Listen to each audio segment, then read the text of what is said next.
دیکھیے ایک بات، ایک نقطہ سمجھ لیجئے، جسے ہم نعمتیں سمجھتے ہیں ان میں سے کوئی شے نعمت نہیں ہے جب تک کہ نعمت ہدایت ساتھ نہ ہو۔ آپ کو اللہ نے دولت دی ہے، نعمت نہیں ہے۔ اگر ہدایت نہیں ہے آپ کو عیاشی میں اور طرح طرح کی غلط حرکتوں کے اندر مبتلا کرے گی، اسراف اور تبذیر کے راستے دکھائے گی۔ تو یہ دولت نعمت تو نہ ہوئی، زحمت ہوئی، رحمت تو نہ ہوئی۔ اگر اللہ نے آپ کو صحت دی ہے اور ہدایت نہیں دی ہے، آپ غلط کاموں میں اپنی اس جسمانی قوت اور صلاحیت کو صرف کریں۔ صحت نعمت نہیں ہے اگر ہدایت نہ ہو، دولت نعمت نہیں ہے اگر ہدایت نہ ہو، اولاد نعمت نہیں ہے اگر ہدایت نہ ہو۔ اس کے لیے تو مسئول ہو جائیں گے آپ اللہ کے ہاں۔ آپ نے اپنی اولاد کو کیا تربیت دی تھی؟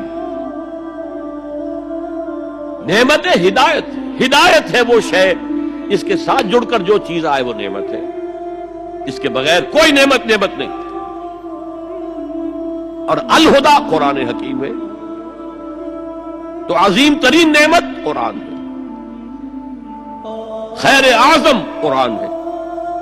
میں ابھی آپ کو وہ حدیث سنا چکا ہوں، هو حبل اللہ المتین وهو الذکر الحکیم وهو الصراط المستقیم، جس کے آخری الفاظ جو ہیں وہ بہت ہی فصاحت اور بلاغت اور اس میں جو جوش اور جذبہ ہے، واقعتاً یہ حدیث جو ہے یہ اپنی فصاحت اور بلاغت کے اعتبار سے قرآن مجید کے بہت قریب پہنچ جاتی ہے۔ من قال به صدقہ، من عمل به اجرا، ومن حکم به عدلا، ومن دعا الیہ ہدی الی صراط مستقیم۔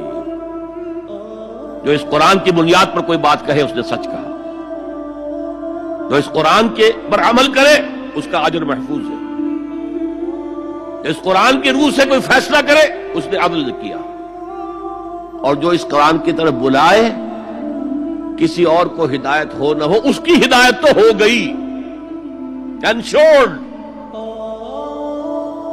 ومن دعا الیہ ہدی الی صراط مستقیم۔ اور اس میں جو پہلے آیت تھی نا اس میں بھی یہی ہے، ومن یعتصم باللہ فقد ہدی الی صراط مستقیم۔ آیت نمبر 101 جو ہے ہماری آج کی گفتگو 102، 103، 104 پر ہے، اس سے پہلی جو آیت ہے وَمَن يَعْتَصِم بِاللَّهِ فَقَدْ هُدِيَ إِلَىٰ صِرَاطٍ مُسْتَقِيمٍ۔ اور اللہ کے ساتھ جڑ جانے کا ذریعہ قرآن کے ساتھ جڑ جانا۔ پہلا کام ہو گیا دعوت الی القرآن، دوسرا کام امر بالمعروف نہی عن المنکر۔ یہ ہم کافی مرتبہ دیکھ چکے ہیں حضرت لقمان کی نصیحتوں میں بھی، یا بنی اقم الصلاۃ وامر بالمعروف وانہی عن المنکر واصبر علی ما اصابک ان ذلک من عزم الامور۔